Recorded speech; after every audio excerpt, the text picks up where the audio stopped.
Hebreos capítulo 6.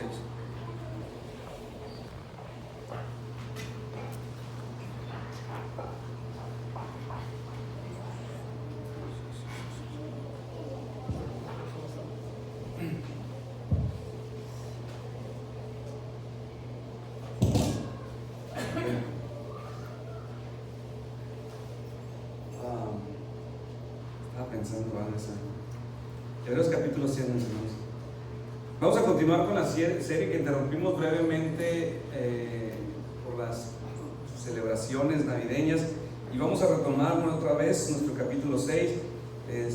Creo que ya próxima semana ya estarán en internet todos estos sermones. Andamos atrasaditos como 6, pero ya estaremos al corriente. Por si alguno de ustedes está siguiendo esta serie y de pronto, pues por alguna razón de salud o fuerza mayor, no pudo asistir y quiere pues escuchar esa parte del sermón en la cual no estuvo presente. Pero bien, vamos al verso 14, mis hermanos, y estaremos leyendo un poquito más antes, a partir del verso 10, para mantener un poco el contexto. Bien, entonces, manteniendo un poquito el contexto de lo que vamos a leer, a partir del verso 10, dice Hebreos capítulo 6: porque Dios no es injusto para olvidar vuestra obra y el trabajo de amor que habéis mostrado hacia su nombre, habiendo servido a los santos y sirviéndoles aún. Pero deseamos que cada uno de vosotros muestre la misma solicitud hasta el fin, para plena certeza de la esperanza, a fin de que no os hagáis perezosos, sino imitadores de aquellos que por la fe y la paciencia heredan la promesa. Porque cuando Dios hizo la promesa a Abraham, pudiendo jurar por otro mayor, juró por sí mismo, diciendo: de cierto te bendeciré con abundancia y te multiplicaré grandemente. Y habiendo esperado con paciencia, alcanzó la promesa. Corrección: no pudiendo jurar por otro mayor, juró por sí mismo, diciendo: de cierto te bendeciré con abundancia y te multiplicaré grandemente. Verso 13 nos dice que cuando Dios hizo la promesa a Abraham, no pudiendo jurar por otro mayor, juró por sí mismo. Esta promesa, mis hermanos y hermanas, que Dios hizo a Abraham, se sostiene, se extiende y se cumple hasta el día de hoy, por la sola razón de que así Dios lo juró. Independientemente de que el mundo cada vez más se vuelva al secularismo y cada vez existe una mente mucho más abrazando el ateísmo, independientemente de los hombres, esta promesa se cumple hasta el día de hoy, pues no fue hecha bajo un simple juramento, mis hermanos, sino que Dios mismo lo juró por sí mismo. Cuando Dios llamó a Abraham a salir de su tierra, a una tierra que él no conocía, Abraham entendió que Dios tenía un propósito en todo esto. Abraham sabía que él no estaba respondiendo a un capricho divino. Dios tenía un propósito para Abraham, y no solamente para Abraham, sino para todo el mundo y toda generación después de él. Y el plan era completamente de Dios. Abraham en ningún momento le pidió a Dios: sácame de aquí, envíame a la tierra de Canaán y úsame como un instrumento público para bendecir a todas las naciones. Abraham jamás le pidió eso a Dios.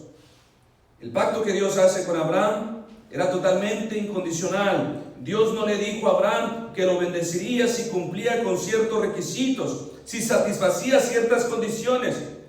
Claro que a pesar de esto, Dios esperaba muchas cosas de Abraham, sí, pero la obediencia y la fidelidad de Abraham no fueron tan buenas como para garantizar el cumplimiento de la promesa divina.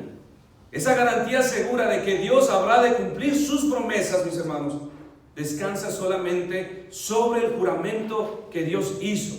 Él ha jurado hacernos bien y lo juró por sí mismo. Y capítulos anteriores, mis hermanos, hemos también conocido de Dios que Dios ha jurado también en su ira no hacer bien a los incrédulos, y ha puesto de juramento su propio nombre. Entonces esto, mis hermanos, ahora tenemos el lado positivo, el lado benevolente de los juramentos de Dios.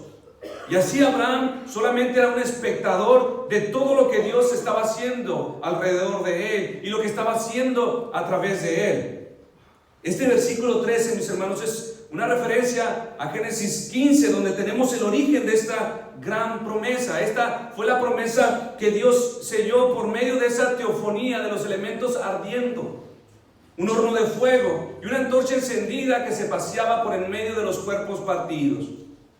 Así Dios selló el pacto que hizo con Abraham. Aquí en el verso 13 se nos da el origen que aparece en Génesis 15. Ahora en el verso 14 da un paso grande nuestro escritor y salta hasta Génesis 22, donde Dios, después de haber probado a Abraham, confirma finalmente todo lo que hará por medio de su siervo. Solamente quiero que recordemos brevemente este relato que aparece en Génesis 22. Dice: aconteció después de estas cosas que probó Dios a Abraham y le dijo: Abraham, y él respondió: heme aquí. Y dijo: toma ahora a tu hijo, tu único, Isaac, a quien amas, y vete a tierra de Moriah, y ofrécelo allí en holocausto sobre uno de los montes que yo te diré. Para los más jóvenes aquí, lo que estaba pidiéndole Dios es que sacrificara a su hijo. Así como partían aquellos animales desde el corazón, así estaba pidiéndole Dios que sacrificara a su único hijo. Y Abraham se levantó muy de mañana y enarmadó su asno y tomó consigo 2 siervos suyos y a Isaac su hijo, y cortó leña para el holocausto, y se levantó y fue al lugar que Dios le dijo. Al tercer día alzó Abraham sus ojos y vio el lugar de lejos. Entonces dijo Abraham a sus siervos: esperad aquí con el asno, y yo y el muchacho iremos hasta allí, y adoraremos, y volveremos a vosotros. Y tomó Abraham la leña del holocausto y la puso sobre Isaac su hijo, y él tomó en su mano el fuego y el cuchillo, y fueron ambos juntos. Entonces habló Isaac a Abraham su padre y dijo: Padre mío. Y él respondió: heme aquí, hijo. Y él dijo: he aquí el fuego y la leña, mas ¿dónde está el cordero para el holocausto? Y respondió Abraham: Dios se proveerá de un cordero para el holocausto, hijo mío. E iban juntos. Y cuando llegaron al lugar que Dios le había dicho, edificó allí Abraham un altar y compuso la leña, y ató a Isaac su hijo, y lo puso en el altar sobre la leña. Y extendió Abraham su mano, tomó el cuchillo para degollar a su hijo. Entonces el ángel de Jehová le dio voces desde el cielo y dijo: Abraham, Abraham. Y él respondió: heme aquí. Y dijo: no extiendas tu mano sobre el muchacho, ni le hagas nada, porque ya conozco que temes a Dios, por cuanto no me rehusaste a tu hijo, tu único. Entonces alzó Abraham sus ojos y miró, y aquí a sus espaldas un carnero trabado en un zarzal por sus cuernos. Y fue Abraham y tomó el carnero y lo ofreció en holocausto en el lugar de su hijo. Y llamó a Abraham el nombre de aquel lugar: Jehová proveerá. Por tanto se dice hoy: en el monte de Jehová será provisto. Y llamó el ángel de Jehová a Abraham por segunda vez desde el cielo. Allí Dios le dijo a Abraham: por mí mismo he jurado, dice Jehová, que por cuanto has hecho esto y no me has rehusado a tu hijo, tu único hijo, de cierto te bendeciré y multiplicaré tu descendencia como las estrellas del cielo y como la arena que está a la orilla del mar. Es a partir de este tipo de obediencia que Dios ratifica su promesa, aquella que había jurado ya previamente hacerlo. Y vemos a Abraham respondiendo a lo que Dios había jurado, y Dios confirmándola una vez más. Nuestro escritor nos recuerda este evento en el capítulo 6 del verso 14. Nos recuerda la promesa que Dios hizo con su siervo Abraham. ¿En qué consistía esta promesa, mis hermanos? Esta promesa consistía al menos de 2 partes. La primera es que Abraham sería bendecido con abundancia. Y la segunda parte de esta misma promesa consistía en multiplicarle grandemente. Esto es lo que dice nuestro texto. Verso 14: te bendeciré con abundancia y te multiplicaré grandemente. Ahora, lo que aprenderemos en esta mañana, mis hermanos, mis hermanas, no es algo que pertenece a otra época, tampoco es algo que no tiene nada que ver con nosotros. Por el contrario, debe importarnos y muchos, porque esta promesa hecha a Abraham se extiende y persevera en todos los que somos de la fe hasta el día de hoy. Abraham fue un representante público, así que todo lo que aquí es otorgado a Abraham puede ser aplicado a todos los que confían en el Señor. En Abraham es como si Dios nos hubiera jurado a nosotros y a cada uno de nosotros en particular. Es como si Él hubiese prometido bendecirnos personalmente, como lo hizo con Abraham, bendecirnos abundantemente y multiplicarnos grandemente en su simiente, quien es Cristo. Gálatas 3 del verso del 8 al 9. Y la Escritura, previendo que Dios había de justificar por la fe a los gentiles, Dios de antemano la buena nueva a Abraham, diciendo: en ti serán benditas todas las naciones, de modo que los que son de la fe son bendecidos con el creyente Abraham. Vamos por partes, mis hermanos, para entender qué es lo que estamos hablando, y analizaremos primeramente la primera parte de la promesa. ¿Qué es lo que encierran estas palabras? Te bendeciré. Y quiero que tengan en su mente, mis hermanos, que estas palabras a los que son creyentes es como si Dios mismo hubiese hecho esta promesa personalmente, tal y como lo hizo con Abraham. Entonces, ¿qué es lo que encierra para nosotros esta palabra? Te bendeciré. ¿Qué es lo que debe venir a mi mente cuando escuchamos la promesa? Te bendeciré abundantemente. En el versículo 7 de este mismo capítulo, verso 6, en el capítulo 6, verso 7, hablamos brevemente acerca de lo que significa ser bendecidos. Allí en ese verso, la bendición se expresa metafóricamente diciendo: porque la tierra que bebe la lluvia, que muchas veces cae sobre ella y produce hierba provechosa a aquellos por los cuales es labrada, recibe bendición de Dios. La palabra bendición dentro de este contexto inmediato, mis hermanos, y metafórico, podemos interpretarlo que así como cae la lluvia sobre la tierra que ha sido trabajada, sobre la tierra que ha sido labrada y produce toda forma de fruto, toda forma de hierba y vegetal provechoso a las criaturas que habitan la tierra, así mismo, mis hermanos, la bendición de Dios se traduce en toda forma de bien, beneficio y provecho a nuestros cuerpos y a nuestras almas. Toda forma de bien que el hombre pueda recibir están contenidos en esta sola palabra: bendición. La palabra bendición en las Escrituras comprende toda clase de cosa buena y necesaria para la vida. La bendición de Dios aquí pronunciada, mis hermanos, no se limita a bendecir mezquinamente con 2 o 3 cosas necesarias para la vida, sino, como dice nuestro verso, te bendeciré con abundancia. Y estas bendiciones en abundancia, mis hermanos, son tanto para el cuerpo como al alma. Cuando Dios bendice, puede bendecir con salud, puede bendecir con prosperidad, puede bendecir con honor, con gozo, con paz, con larga vida, entre otras y tantas cosas más que son buenas para nosotros.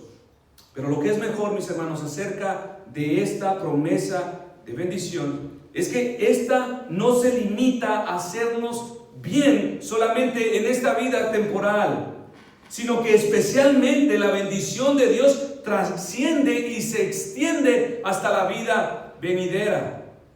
Así es la bendición de Dios. Te bendeciré abundantemente, y no solamente lo que ocupas para esta tierra, sino especialmente para la vida venidera. Efesios 1:3 dice: bendito sea el Dios y Padre de nuestro Señor Jesucristo, que nos bendijo con toda bendición espiritual en los lugares celestiales en Cristo.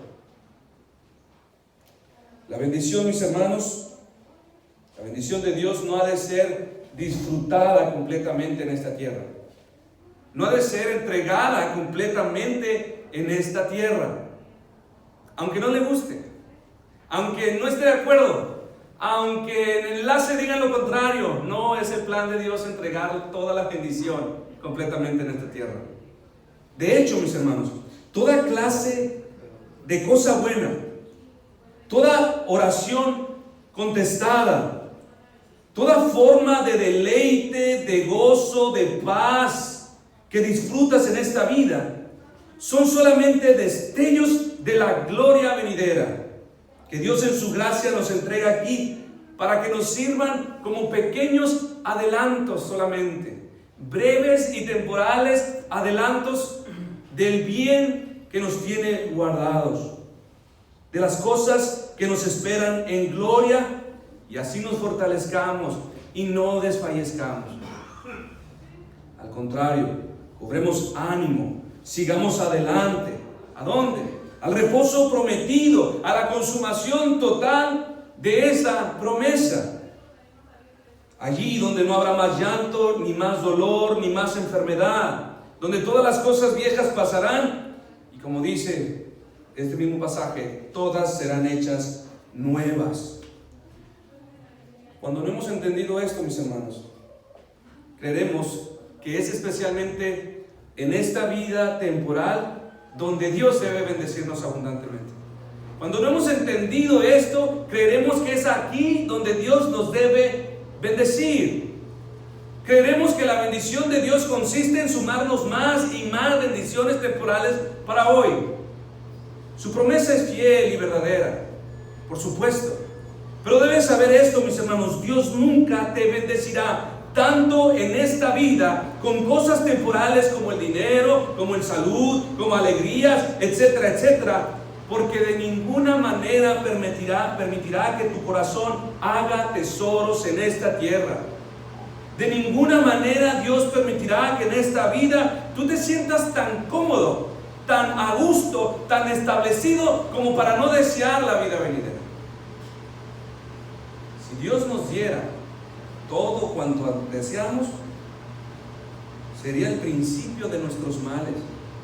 Comenzaríamos a amar más de lo que ya amamos este mundo y todas las cosas que puede darnos. Es por esta razón, mis hermanos, que cuando apenas piensas que estás saliendo de una situación, ya estás entrando a otra, y será así hasta que seas capaz de decir, tal y como David dijo en el Salmo 73, ¿a quién tengo yo en los cielos sino a ti? Y fuera de ti nada deseo en la tierra. Mi carne y mi corazón desfallecen, mas la roca de mi corazón y mi porción es Dios para siempre. Dios se encargará que no solamente seas capaz de leer este Salmo de David, sino que seas capaz de expresarlo con todo tu corazón. Por lo tanto, no esperes completamente y totalmente ser bendecido en esta tierra. Que se te quiten privilegios, beneficios, no significa haber hallado la maldición de Dios, no significa que no eres bendecido. Así pues, la bendición prometida aquí a Abraham por Dios y que se extiende sobre toda la iglesia hasta el día de hoy, más que cosas buenas para esta vida, su intención es bendecirnos especialmente con toda bendición espiritual en los lugares celestiales. Y si los problemas nos sirven para enfocarnos en las cosas venideras, te dará problemas. Si la enfermedad te sirve, te dará enfermedades. Si la pérdida, si la pobreza te sirven, te lo permitirá el Señor. Pero si por otra parte, si el dinero contribuye a que tú pongas tus ojos en las cosas de arriba, o uses como un medio para alcanzarlas, Él entonces te prosperará. Si tu salud sirve para que entonces te entregues al servicio del Señor, para que entonces busques más la causa de Cristo, entonces el Señor te sanará. Él sabrá en su sabiduría qué es lo que mejor te funciona, qué es lo que mejor será para ti. Y no olviden que Él es Señor. ¿Sabe lo que significa eso? Él es amo, un Señor soberano, pero también es misericordioso, también es benevolente y sabe lidiar con nuestras vidas. Entonces, mis hermanos, decimos pues que las bendiciones son especialmente para la vida celestial. Cuando oramos y pedimos solamente cosas terrenales, no hemos entendido ni estamos viviendo bajo la suprema perspectiva de los alcances de la bendición de Dios. No estoy diciendo, y quiero que ser claro en esto, mis hermanos, no estoy diciendo que pedir cosas terrenales está mal, ni que no debemos desear ser bendecidos temporalmente con todas estas cosas que son buenas. Pues desde el Antiguo Testamento vemos a Dios que da estas cosas. Cuando el pueblo de Israel quería pan, les dio pan. Cuando quiso carne, les dio carne. Cuando tenían sed, les dio agua. Vemos también en los evangelios a Jesucristo muchas de las veces supliendo a todas las personas que se acercaban a Él lo que ellos necesitaban. No es un problema, mis hermanos, con desearla. El problema no es pedir bendiciones terrenales. El problema es solo pedir estas cosas y solo esperar estas cosas. Estas cosas no son todo lo que debemos buscar. Pues como hemos venido diciendo, la promesa de Dios en bendecir no se limita a dar cosas buenas para esta vida, sino toda forma de bendición espiritual. El problema es solamente querer cosas buenas. Aquí ya hace una gran diferencia, mis hermanos, entre el incrédulo y entre los hombres regenerados y las mujeres regeneradas. El incrédulo solo busca las cosas temporales. Todas sus oraciones consisten solo en obtener y obtener y obtener cosas que le ayudarán para mejorar su vida ahora. El creyente también pide cosas temporales. También pide y pide cosas temporales. Pero la gran diferencia es que no es todo lo que pide. Pues sus oraciones especialmente se centran en obtener las bendiciones espirituales.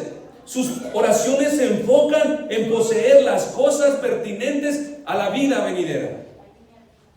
Y así su madurez, y así su perseverancia en el camino de la vida cristiana se hace visible. Cuanto más se enfoque en las cosas de arriba, este varón, esta señora está madurando, está creciendo a la imagen de Cristo. Ahora, mis hermanos, ¿qué son estas bendiciones espirituales? ¿Las conoces? ¿Estás pidiendo por ellas? Tal vez esté alguien pidiendo por salud. Quizás alguien esté pidiendo un mejor salario. Quizás alguien está pidiendo por una casa. Pero tal vez jamás está pidiendo bendiciones espirituales para sí mismo. ¿Qué son estas bendiciones espirituales? ¿Las deseas para alguien más? Tal vez algún buen padre pida que su hijo o hija encuentre un buen trabajo, un buen esposo, una buena esposa. Pero quizás no ha empezado a pedir una bendición espiritual para su hijo. Tal vez un buen hijo aquí presente pida salud para su madre, para su padre, para su abuelo, no lo sé. Pero tal vez nunca ha elevado una oración procurando de Dios bendiciones espirituales para su padre o para su madre. Cuando Dios le dio la promesa a Abraham de bendecirle abundantemente, Abraham le creyó y se gozó grandemente en Dios.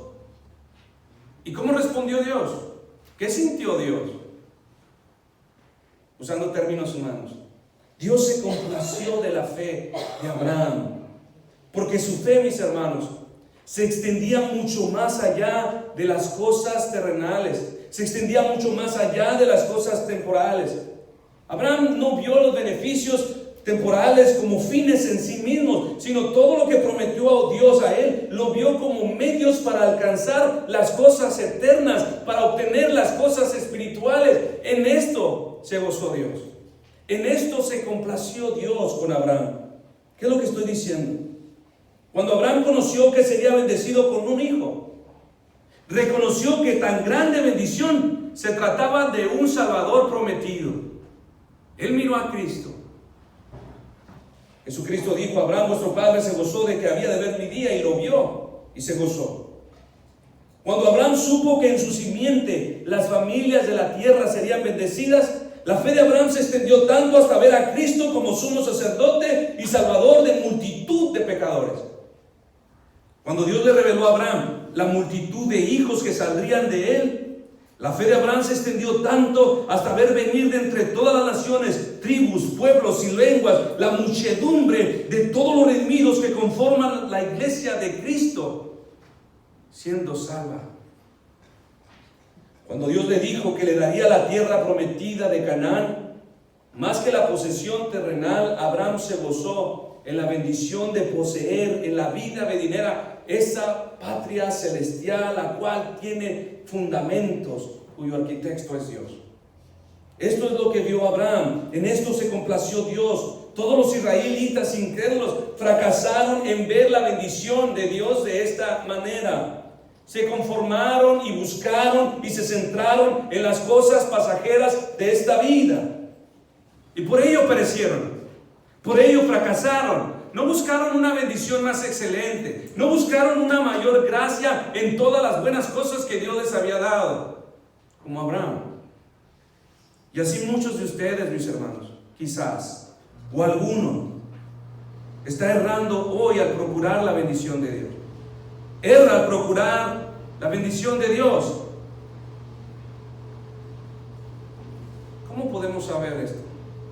¿Cómo podemos saber si yo me estoy desenfocando? Miremos el concentrado de nuestras oraciones, mis hermanos. Si pudiéramos poner en una balanza la suma de todas las cosas que pedimos concernientes a esta vida y la suma de todas las cosas que pedimos concernientes a la vida venidera, ¿hacia dónde se inclinaría esta balanza? Repito, no es malo pedir cosas para la vida, para esta vida. El problema es que esto sea todo lo que pidamos. Hay mayor riquezas en las bendiciones espirituales.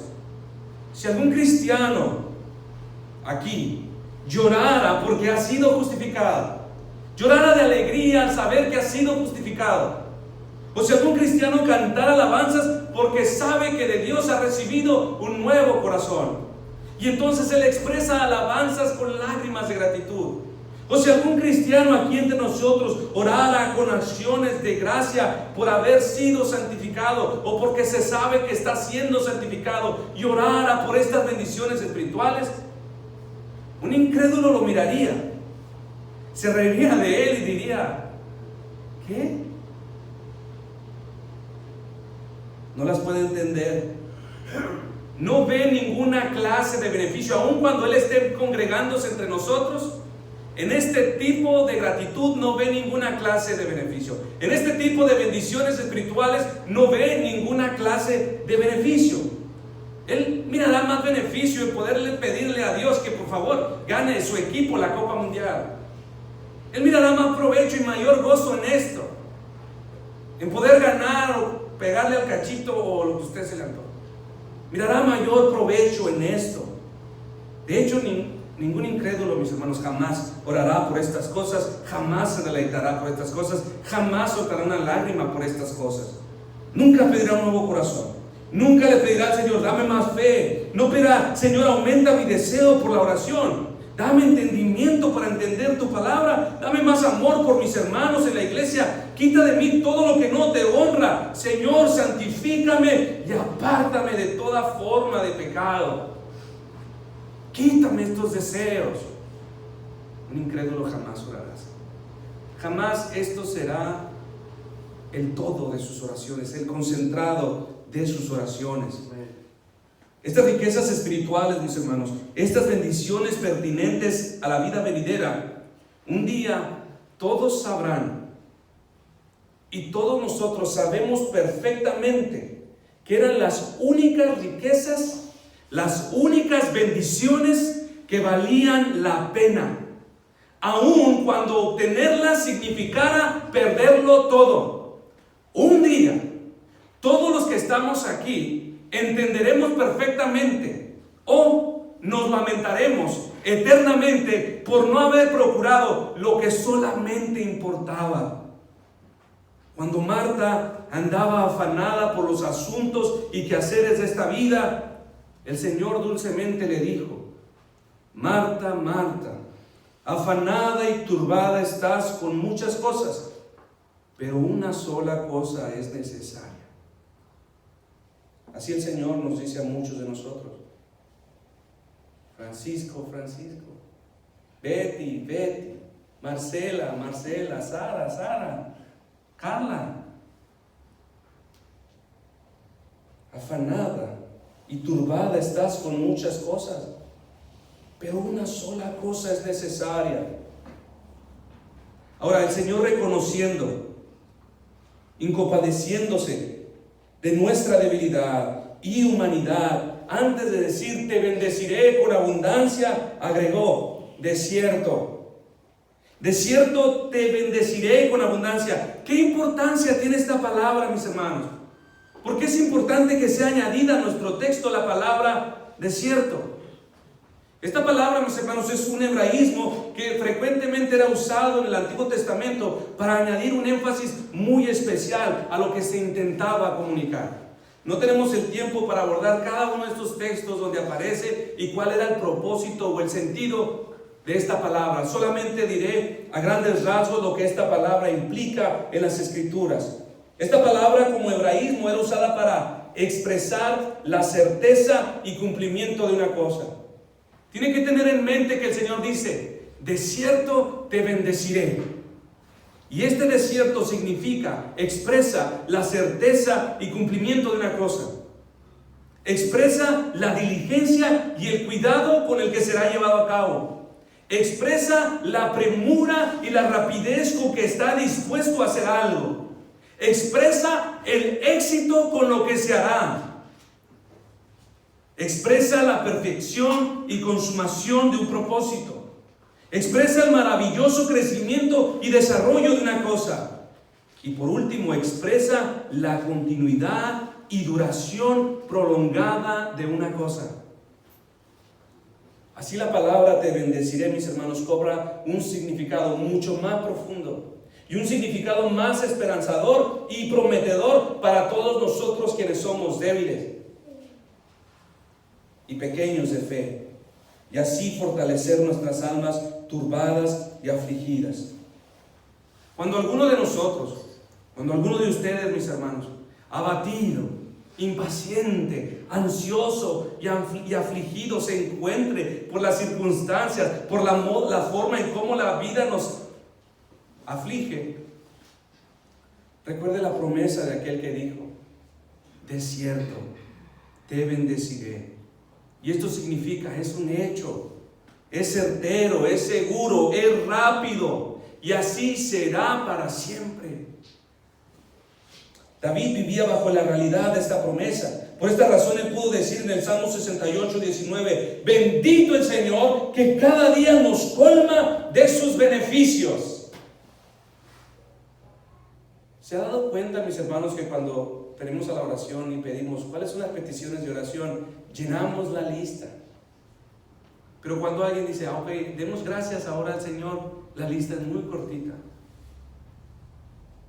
David estaba reconociendo que el Señor es aquel que le colma de todos sus beneficios. Por lo tanto, mis hermanos, sepamos que es la voluntad de Dios bendecirnos abundantemente con toda forma de bendición necesaria para esta vida, tanto para el cuerpo como para el alma. Pero entendamos que especialmente el Señor se ha propuesto bendecirnos abundantemente en las cosas espirituales y en las cosas pertinentes y provechosas para la vida venidera. Alguno dirá: ¿cómo puede decir que Dios me bendice cuando no tengo? Que Dios está dispuesto a bendecirme con toda clase de forma buena, de bien, cuando soy pobre, cuando siempre estoy enfermo. Vamos a imaginar, para ilustrar cómo bendice Dios, usando la palabra equivalente, la equivalencia. Dios se ha propuesto bendecirnos con 1 tonelada de bendición para esta tierra. Probablemente me falten cientos de kilos de salud. Yo digo: ¿cómo puede decir que Dios me ha bendecido completamente cuando no tengo salud? Bueno, tal vez lo que le falta en salud se lo ha dado en paciencia. Y entonces Él le completó su tonelada de bendición. Tal vez lo que te falta en dinero te lo ha dado en amor, en misericordia. Tal vez algunos dones han sido aumentados en ti, el entendimiento de la palabra, la mansedumbre y todos estos frutos del Espíritu en cada uno de nosotros están apareciendo en diferentes grados. Pero Dios ha prometido. El problema es que nosotros queremos escoger por nosotros. Pero Dios escoge qué es lo mejor. Pero Él cumple. Si a ti no te da dinero, simplemente como David, contempla de qué otra forma te ha bendecido. Tal vez te ha dado mayor amor por su palabra. Tal vez te ha dado mayor fe. Tal vez te ha dado mayor esperanza. No sé. Tal vez otros en sus dones sean más débiles cuando otro los ha recibido más. Pero este es un lugar, ha recibido salud. No sé. Pero Dios ha dado y ha otorgado la equivalencia, de manera que ninguno de nosotros podrá decir: Señor, tú no me has bendecido. Nuestro verso dice: de cierto te bendeciré con abundancia y te multiplicaré grandemente. Y te multiplicaré grandemente. Mis hermanos, esta es la segunda parte de la bendición prometida a Abraham. Esta consistía en tener muchos hijos. Sí, como lo oyen, los hijos forman parte de la bendición de Dios. De hecho, la multiplicación en la Biblia, mis hermanos, es sinónimo de la bendición de Dios. Cuando Dios creó a Adán y a Eva, los bendijo y les dijo: fructificad y multiplicaos, llenad la tierra. Después de la caída, Dios quiso erradicar el mal en los tiempos de Noé, y nuevamente Él dijo a Noé y a sus hijos: fructificaos y multiplicaos y llenad la tierra. En la Biblia, mis hermanos, ser padre o madre es una muestra visible, una muestra palpable de haber sido bendecido por Dios. Salmo 127, verso 3: he aquí herencia de Jehová son los hijos, cosa de estima el fruto del vientre, como saetas en mano del valiente, así son los hijos habidos en la juventud. Bienaventurado el hombre que llenó su aljaba de ellos, no será avergonzado. Salmo 128, verso 13: tu mujer será como vid que lleva fruto a los lados de tu casa, tus hijos como plantas de olivo alrededor de tu mesa. He aquí que así será bendecido el hombre que teme a Jehová. Bendígate Jehová desde Sión, y veas el bien de Jerusalén todos los días de tu vida, y veas a los hijos de tus hijos. A Abraham Dios le dijo: te multiplicaré grandemente. ¿Qué significa esta palabra multiplicar? Esta palabra multiplicar viene de un pronombre que significa multitud. Dios prometió a Abraham bendecirle con una multitud incontable. No sé si es la calefacción. Siento calor aquí, yo me está picando. La palabra multiplicar que aparece aquí, decimos pues que es multitud. Y Abraham le creyó a Dios y se gozó. A pesar de que nunca Abraham vio físicamente a esa multitud. Nunca la vio. Esa multitud de hijos. Pero ¿qué sí vio Abraham? Él con los ojos de la fe entendió que a través de su simiente miles de miles vendrían a Dios. En Hechos tenemos parte de este continuo y constante cumplimiento de estas promesas. Dice Hechos 2:41: así que los que recibieron su palabra fueron bautizados y se añadieron aquel día como 3,000 personas. Más adelante en Hechos 4:32 dice: y la multitud de los que habían creído eran de un corazón y de un alma. Hasta acá se extendió la fe de Abraham. Pablo en muchas de sus cartas dio gracias que la fe de los creyentes se divulgaba rápidamente por todo el mundo. Y así, mis hermanos, hasta el día de hoy, en la historia de la iglesia, todo avivamiento que ha existido es la extensión, es el progreso de esta misma promesa. Los miles de conversiones que simultáneamente están sucediendo en este momento es el cumplimiento de esta promesa: te multiplicaré grandemente. Abraham nunca vio el cumplimiento físico de esta promesa, pero murió viéndola de lejos. Cuando Abraham vio por primera vez a su hijo Isaac, miró un adelanto, el fundamento para la edificación y el progreso de todo lo que Dios le dijo: te multiplicaré grandemente. Ahora, mis hermanos, algo muy importante para todos nosotros, los que somos padres y abuelos. Abraham no vio la bendición de tener a su hijo Isaac como un pesar a quien tendría que criar, pagarle todo lo que necesita para que después de que salga de casa en su edad adulta, tenga un buen trabajo y tal vez decir: ya cumplí como padre, ya cumplí como madre, ahora te toca a ti mantenerme. No es lo que miró Abraham. No, Abraham no vio a su hijo así. Abraham no crió a su hijo nada más porque sí. Abraham se aseguraría de que estas verdades con respecto a Cristo el Salvador, la simiente prometida, trascendiera en sus hijos, trascendiera en sus nietos y toda generación después de él. Observe lo que dice Hebreos 11:20 con respecto a Isaac, el hijo de Abraham. Hebreos 11:20. Por la fe bendijo Isaac, el hijo de Abraham, a Jacob y a Esaú, los nietos, respecto a cosas venideras. ¿De dónde aprendió Isaac a poner sus ojos más allá de las cosas como tener un buen trabajo, una bonita casa, seguro médico y un buen retiro para la vejez? ¿De dónde entendió? Por supuesto, mis hermanos, de Abraham, su padre, que se encargó que su hijo Isaac aprendiera a caminar en esta vida, que aprendiera a caminar con los ojos puestos en Cristo, quien es el autor y consumador de la fe. Abraham honró la bendición de ser padre al ofrecer nuevamente al hijo aquel a quien se le dio. Lo leímos al principio, estuvo dispuesto a entregar a su hijo nuevamente al Señor cuando se lo pidió. ¿Quién más en la Biblia recuerda que hizo esto? Ana, en 1 de Samuel, cuando fervientemente le pidió a un hijo, le prometió: si tú me das un hijo, yo lo consagraré como un nazareno para ti. Abraham fue un hombre muy rico, sí. Abraham tenía mucho ganado, muchas posesiones, mis hermanos.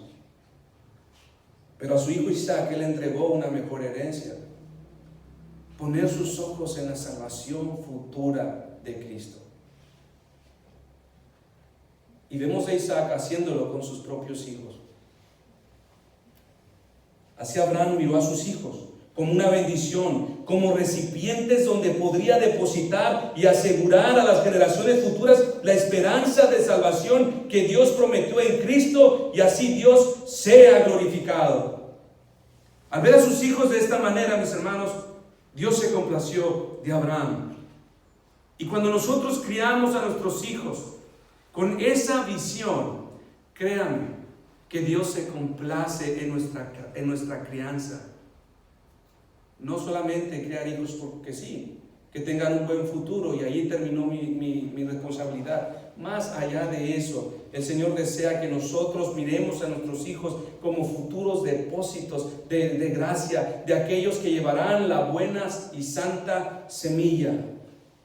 Hoy en día, mis hermanos, tener muchos hijos es visto como una maldición, una razón de burla. Hoy en día ser madre es ser retrógrada. Ser madre es ser una mujer esclava, oprimida por un sistema machista. Ser madre es vivir sin visión, y aún se han atrevido a decir que son una carga para la sociedad.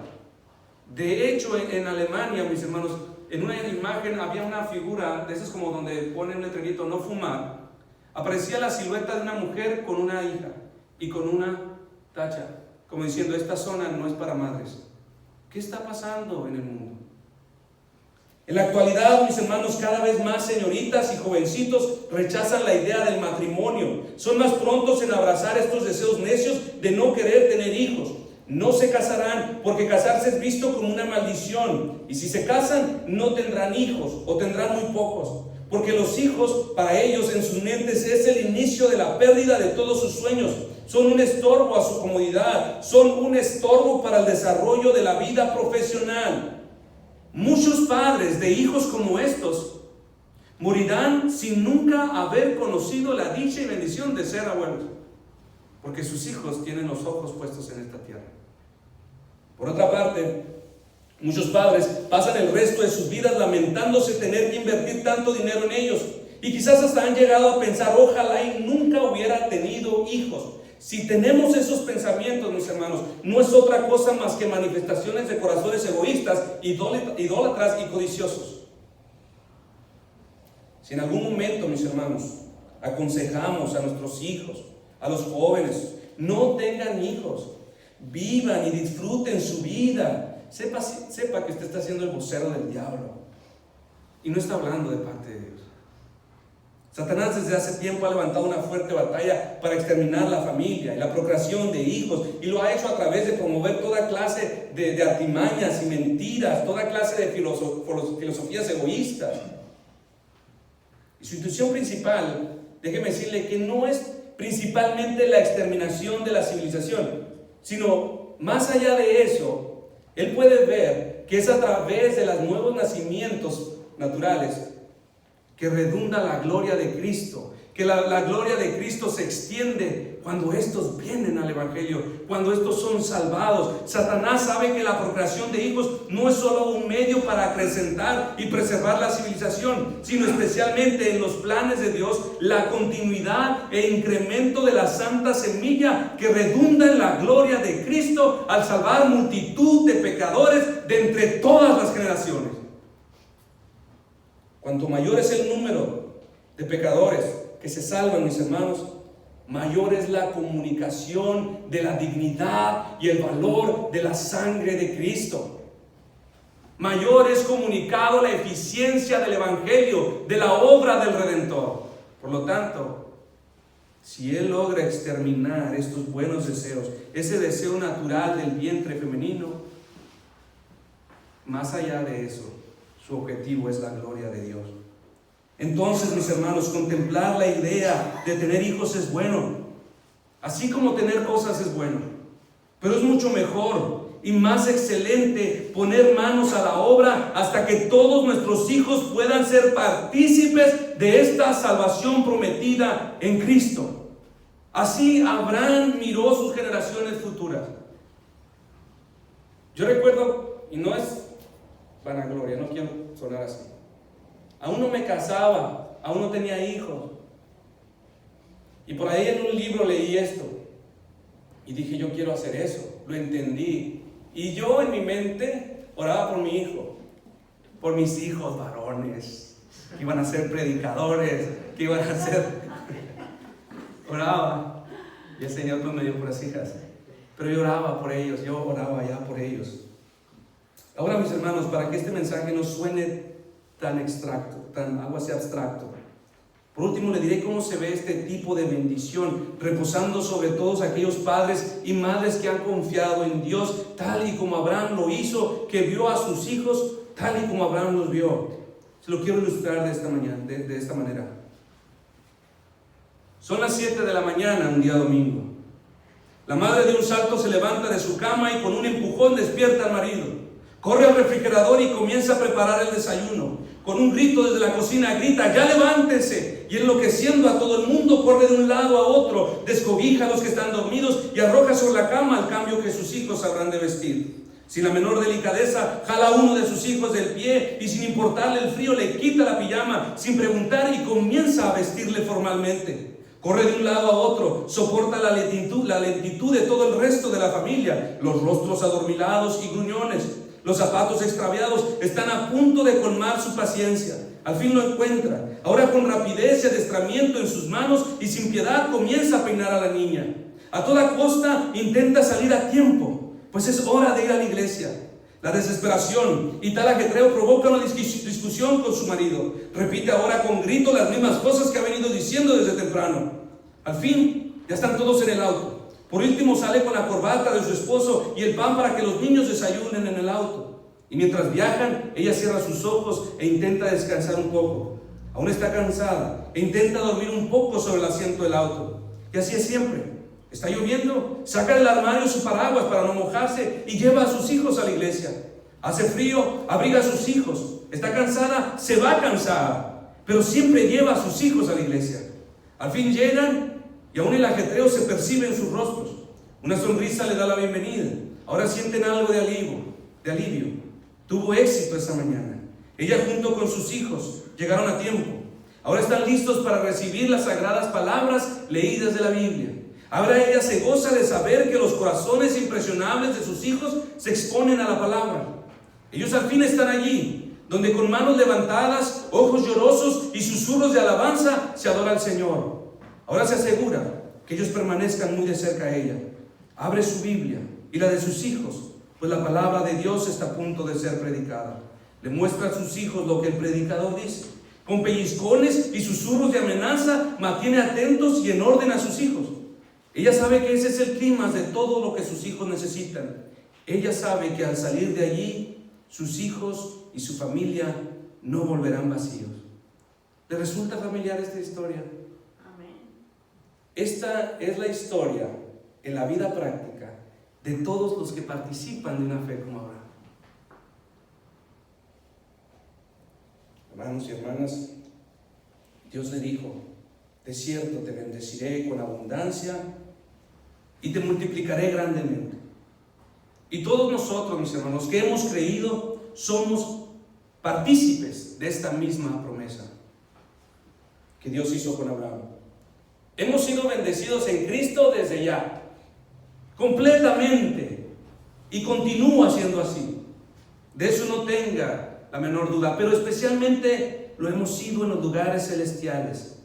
Y así de grande, mis hermanos, tan grande es esa bendición, y la hemos comprendido. Si la hemos comprendido, no podemos vivir como si fuera tan poca cosa. Debemos dispersar la semilla del Evangelio, pero especialmente debemos hacerlo en nuestra casa. Este será uno de los mayores gozos y satisfacciones de como padre podrás jamás vivir. Esto será lo que hará tu vejez deleitosa. Ver la salvación del Señor moviéndose en los pasillos de nuestra casa. Y correr ahora y saltar hasta la habitación de nuestros nietos. No nos cansemos hasta ver más y más de la promesa que Dios mismo juró por sí mismo cuando dijo: de cierto te bendeciré y te multiplicaré. A Dios le complacerá. Nos ponemos de pie, mis hermanos, y oramos dando gracias al Señor por su promesa.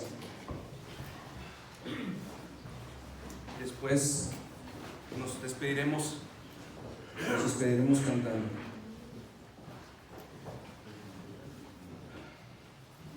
Padre Dios, en reverencia y completa humildad,